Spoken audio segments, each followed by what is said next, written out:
queria aproveitar e chamar a deputada federal Carla Zambelli para a gente fazer um balanço das manifestações do dia 7, falar sobre o futuro.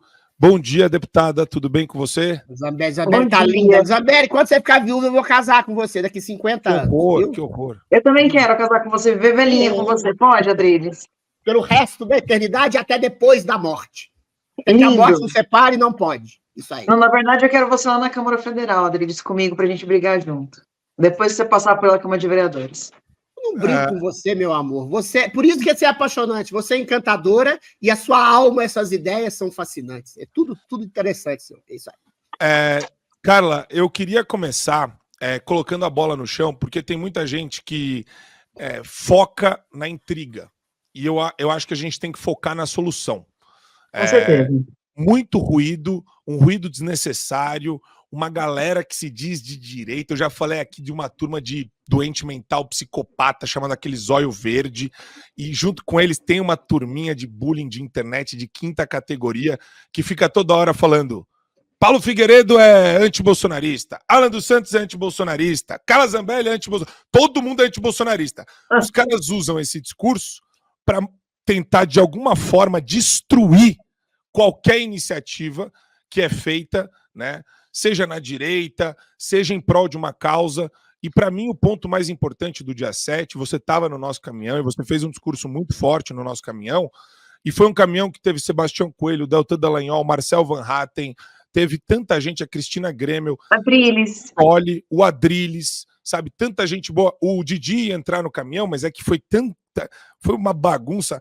Imagina, a nossa transmissão caiu. Sabe por que a nossa transmissão caiu? É uma loucura isso, porque pisaram no cabo e quebrou o cabo, né? Mas o Didi ia entrar uma galera. E assim, tudo isso para falar o quê? Que a nossa pauta, ela tem que ser preponderante, ela é o ponto mais importante, o ponto focal, o nódulo que a gente precisa resolver, né? O nó górdio que a gente precisa resolver no nosso país. Com certeza. E assim, Marco, fazer justiça aqui, né? A gente fez vocês fizeram aquela manifestação em julho, né? E vocês iniciaram um processo de colocar as pessoas nas ruas de novo, depois de tanto tempo. E eu estava lá com vocês no caminhão, Marcel Van Hatten também foi, Luiz Felipe, tinha ali 2 quarteirões de pessoas, não deu muita gente, assim, em comparação com essa, né, lógico, mas o processo de as pessoas irem para a rua é esse mesmo. E vocês lá atrás já tinham chamado para o 7 de setembro, então eu vou te falar, assim, sinceramente, eu já fiz mais de 100 manifestações na Paulista, né, contando as pequenininhas até as maiores. A manifestação, ela só dá certo na Paulista quando tem vários caminhões, em várias esquinas, né? Então, para você espalhar o público, senão o público fica concentrado num caminhão só. E o povo gosta disso. Eu atendi várias pessoas no chão e falou: Carla, você sabe se tem mais algum caminhão, se tem mais algum movimento? Eu quero passar lá. As pessoas querem prestigiar todos os caminhões para poder ver o que cada pessoa está falando. E eu acho que a gente não tem que ligar com essa audiência que eventualmente critica, sabe? Porque essas pessoas, eventualmente, elas vão caminhando para o correto. Eu enfrento esse tipo de crítica, Marco, desde 2011, né? Então, em 2011, você imagina, eu entrei, não sabia se eu era de direita ou de esquerda, eu era contra a corrupção, fui chamada de indignante, como é? Indignada e ignorante pela Mônica Bergamo, porque ela perguntou se eu era de direita ou de esquerda, eu falei, não sei, eu sou contra a corrupção. E aí, depois disso, a gente começou a estudar o que era conservadorismo e tal. Então, assim, se você for pensar, o conservadorismo é uma criança de 5 anos, eu acho que eu escutei isso de alguém esses dias, e assim, quanto tempo faz que a esquerda está no poder, se organizando, respeitando a hierarquia, formando vários líderes para poder, em cada estado, ter líderes diferentes. Então, eu acho que, e principalmente se organizando em células, né? Eles têm células, tem acho que 7 ou 12, não me engano, tipos de petistas, né? Eles se identificam ali com o PT, mas tem pessoas diferentes, um mais revolucionário, outro mais menos revolucionário, e eles brigam dentro de uma sala, quando sai, todo mundo conversa. E tem mais, né? Tem aquela questão também do você organizar as células em cada cidade, e quando uma pessoa dá um toque, todo mundo se agrupa, né? Todo mundo se agrupa em torno de um ideal deles. E, na verdade, deles não é um ideal porque não é uma coisa boa, né? É um projeto de poder.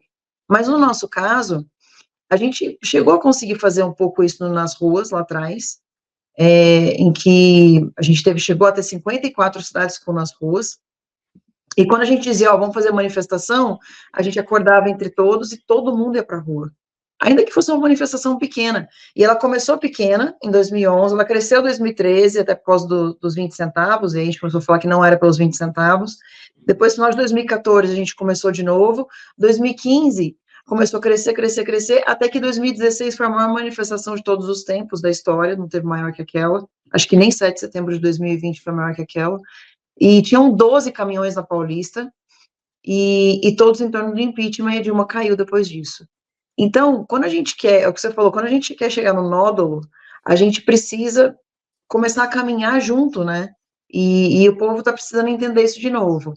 Mas eu tenho fé de que as pessoas vão começar a ver que a intenção, no fundo, que a intenção é o impeachment de Alexandre de Moraes, e que está dando resultado, né, foi proposto ontem, já tem acho que 32 senadores a favor, a gente precisa de 41, então, eu tenho a impressão de que, vendo o resultado acontecer, as pessoas vão começar a se agrupar mais em torno de um ideal. Eu queria abrir para o pessoal que está com a gente aqui, se alguém tem alguma pergunta para Carla. Vai lá, Denis. Carla, você está sendo muito criticada, e algumas pessoas estão sendo criticadas numa coisa que eu acho que é completamente estúpida, que é uma suposta cisão da direita, quando eu acho que é exatamente o contrário, que é o amadurecimento da direita. Quando você faz uma live com o Marçal, quando o Marçal diz que me apoia como candidato a vereador em São Paulo, e quando tantas pessoas da direita se aglutinam em torno de Bolsonaro e de Marçal, parece que é uma espécie de cisão. Estou dando exemplo desses dois, mas é um amadurecimento você não ser exatamente massa de obediência a uma única pessoa.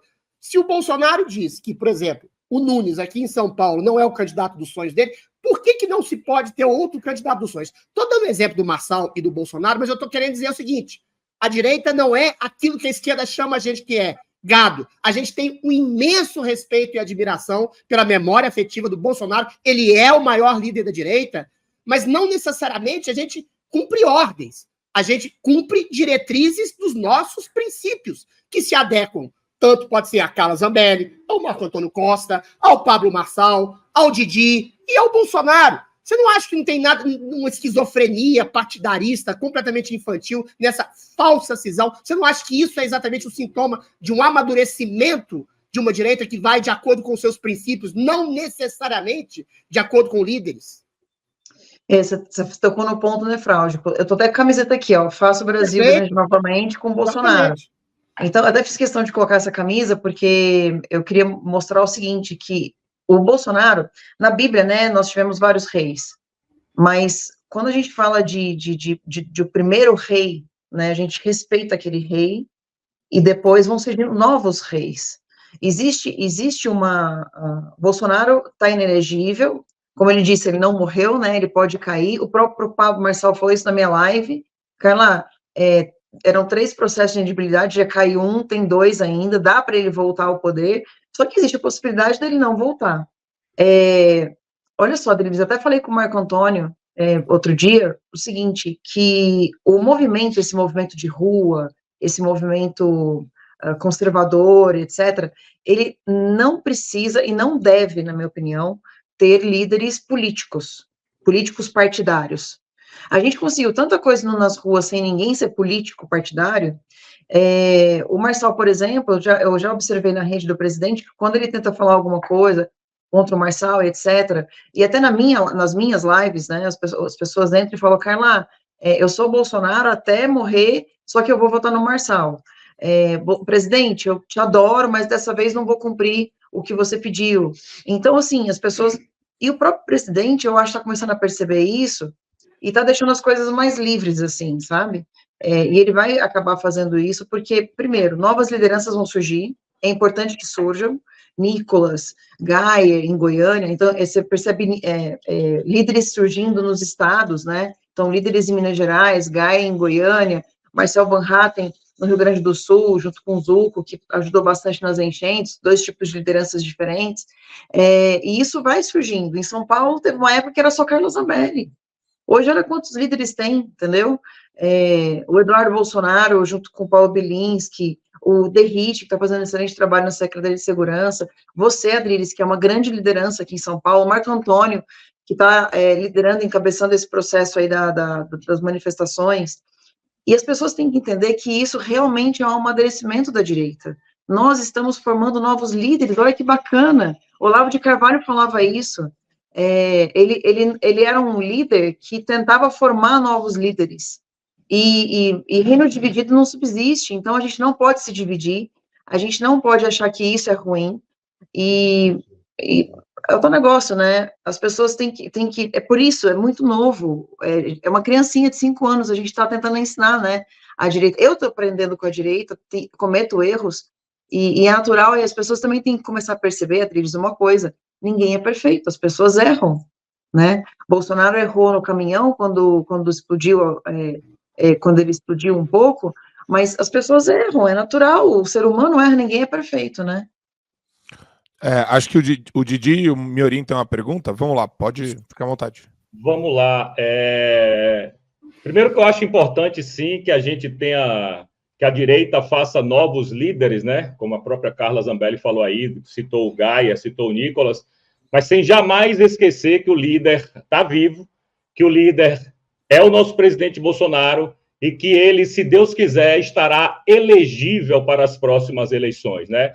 Ainda depende muito, depende apenas agora de um processo, tudo bem que talvez seja o mais difícil, que é o tal do processo do pseudo-golpe de Estado, mas a gente tem fé que o presidente Bolsonaro estará aqui nas urnas em 2026. Mas o que eu queria perguntar para a senhora, Carla Zambelli, é o seguinte, segundo o Igor Gadelha, ele disse que teve acesso a uns prints que parecia ser de um grupo de deputados do PL, e foi aquele print que causou toda essa celeuma aí, onde a senhora parecia estar criticando o presidente Bolsonaro, etc. e tal.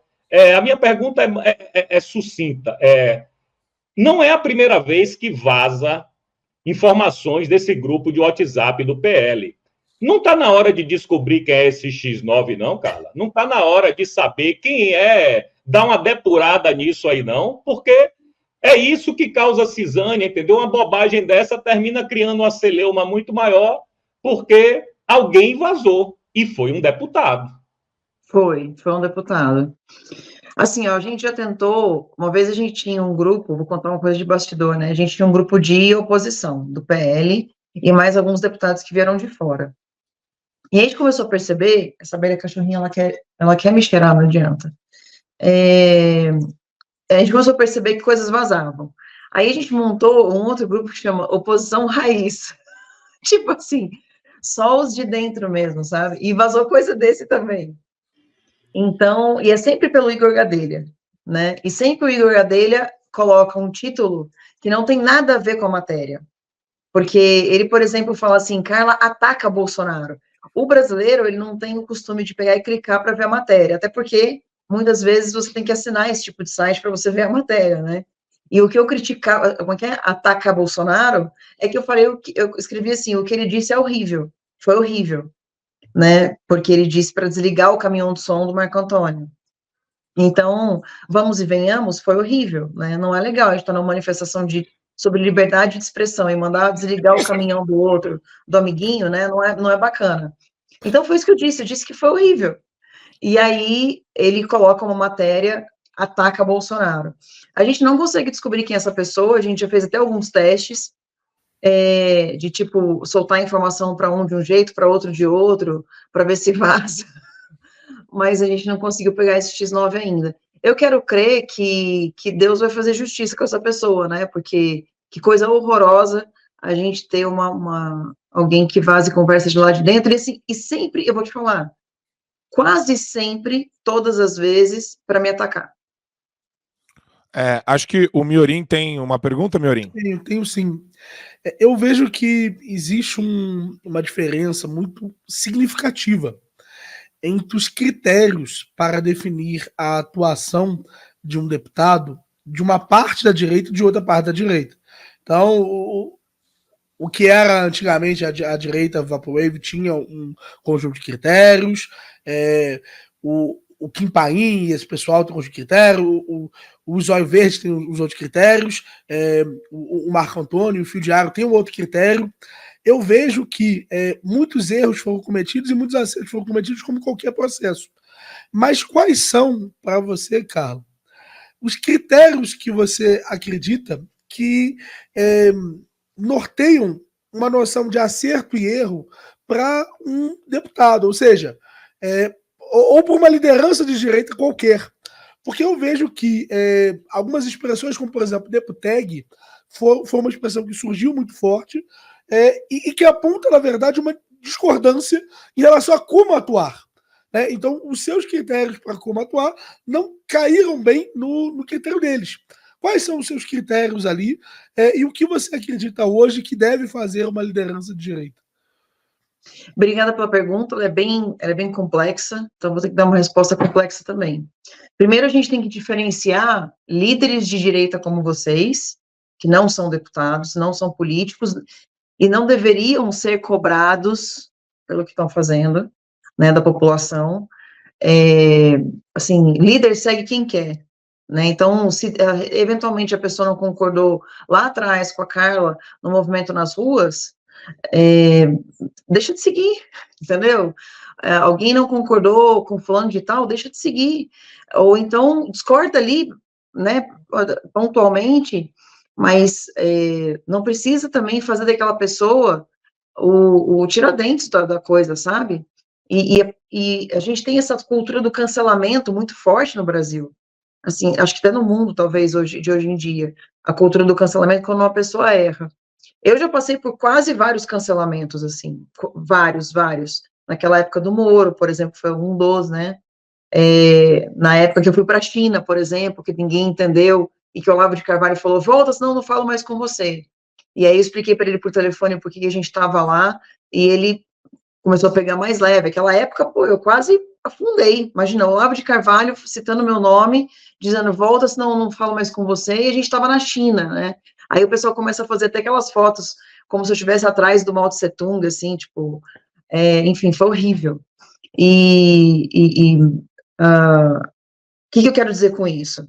Eu quero dizer que, primeiro, você precisa checar o que realmente está acontecendo.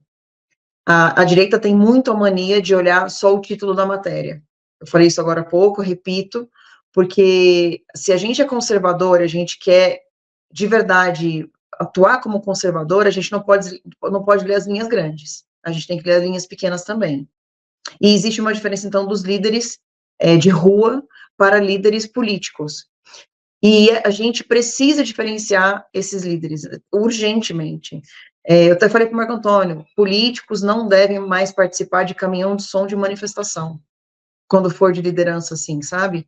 Eu tenho que estar lá no chão. Eu falei lá no caminhão e desci, fiquei no chão. O meu lugar é no chão junto às pessoas, ouvindo as críticas, as sugestões, as pautas, trouxe várias cartinhas, peguei telefone de várias pessoas que tinham coisas para resolver, que tinham indicações de projeto de lei. Agora vamos lá para o deputado. Eu já fui chamada de deputeg diversas vezes.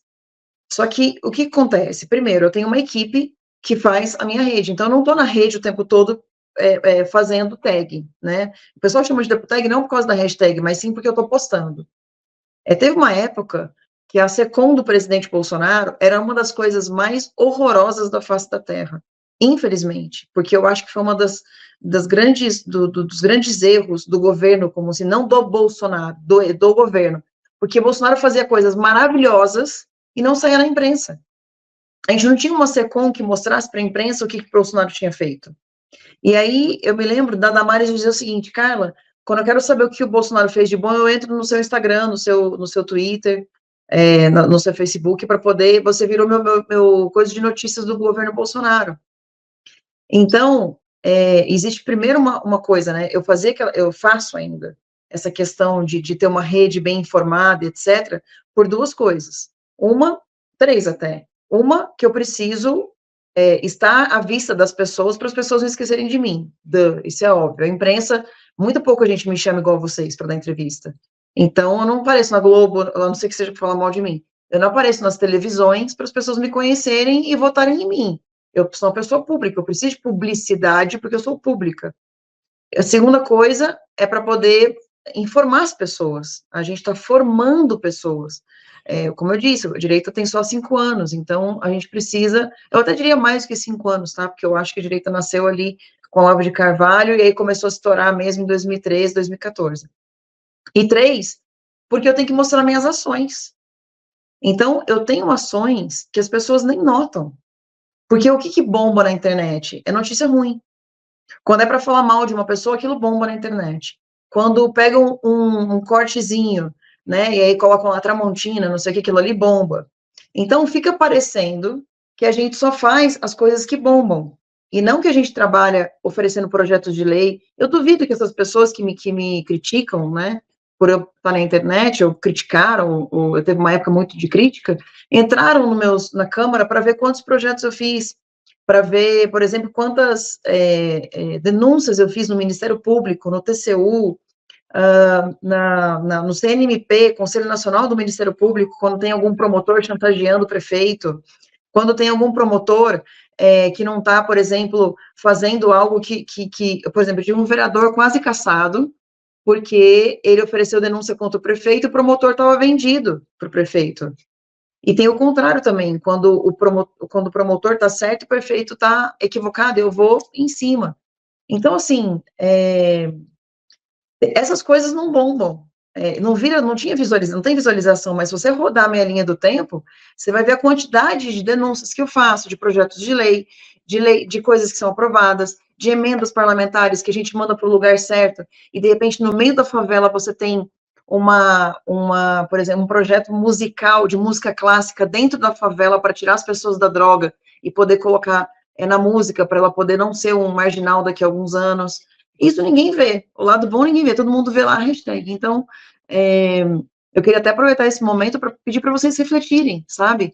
E aí a imprensa tem que refletir, porque só coloca coisa ruim, só coloca onde a gente errou e etc. Mas não coloca os acertos de jeito nenhum. E eu ainda tenho um defeito, né?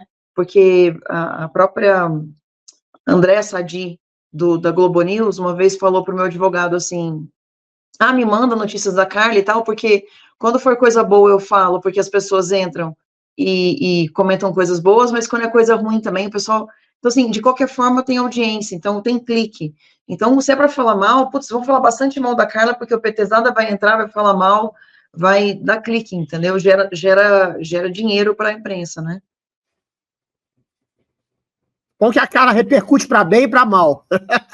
Eu queria agradecer... Falem mal, mas falem de mim. É igual o lema do Calbi Peixoto. Queria te agradecer, Carla, por separar um tempinho para falar com a gente. Portas abertas aqui no Show da Manhã, sempre. Acho importante a gente esclarecer, a gente colocar a bola no chão. E, de novo, né? A gente está 100% envolvido com o Fora Moraes. Estamos trabalhando arduamente para isso e vamos continuar firme e forte nessa. E obrigado pelo apoio, Carla. Eu que agradeço. A gente está sempre com as portas abertas aqui no Show da Manhã para você.